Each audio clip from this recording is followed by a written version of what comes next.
کسی انسان کی محبت پانا چاہتے ہو تو اس کو بتا دو، کیونکہ زندگی موقع کم اور دھوکہ زیادہ دیتی ہے۔ ایسے شخص کو کبھی مت گنوانا جس کے دل میں تمہارے لیے محبت، فکر، عزت اور چاہت ہو۔ اپنوں کو ہمیشہ اپنے ہونے کا احساس دلاؤ، ورنہ وقت آپ کے اپنوں کو آپ کے بغیر جینا سکھا دے گا۔ علم تمہیں راہ دکھاتا ہے اور عمل تمہیں مقصد تک پہنچاتا ہے۔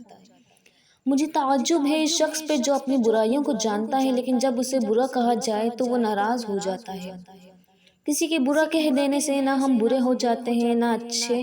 اپنی زبان سے ہر شخص اپنا ضعف دکھاتا ہے، دوسرے کا عکس نہیں۔ حضرت علی فرماتے ہیں جس انسان کے اندر یہ 3 عادتیں ہوں وہ ضرور بے عزت اور ذلیل ہو جاتا ہے۔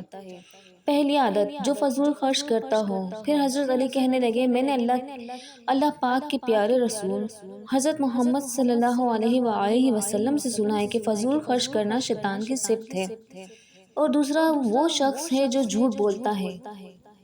پھر حضرت علی فرمانے لگے میں نے اللہ کے پاک پیارے رسول محمد صلی اللہ علیہ وسلم سے سنا ہے کہ جو شخص جھوٹ بولتا ہے وہ اللہ کی مخلوق کے نزدیک دن بدن ذلیل ہو جاتا ہے۔ اور تیسرا، غصہ کرنا۔ حضرت علی فرمانے لگے حضرت محمد صلی اللہ علیہ وسلم سے سنا ہے کہ جو انسان اللہ پاک کی مخلوق کے غصہ کرتا ہے تو وہ یوں انسانوں کے دلوں سے اتر جاتا ہے اور بے عزتی کے دلدل میں گر کر ذلیل و خوار ہو جاتا ہے۔ 3 انسان 3 چیزوں سے محروم رہیں گے: غصے والا صحیح فیصلے سے، جھوٹا عزت سے، اور جلد باز کامیابی سے۔ ویڈیو اچھی لگنے پر لائک اور سبسکرائب کر ہمارے چینل کی حوصلہ افزائی کریں۔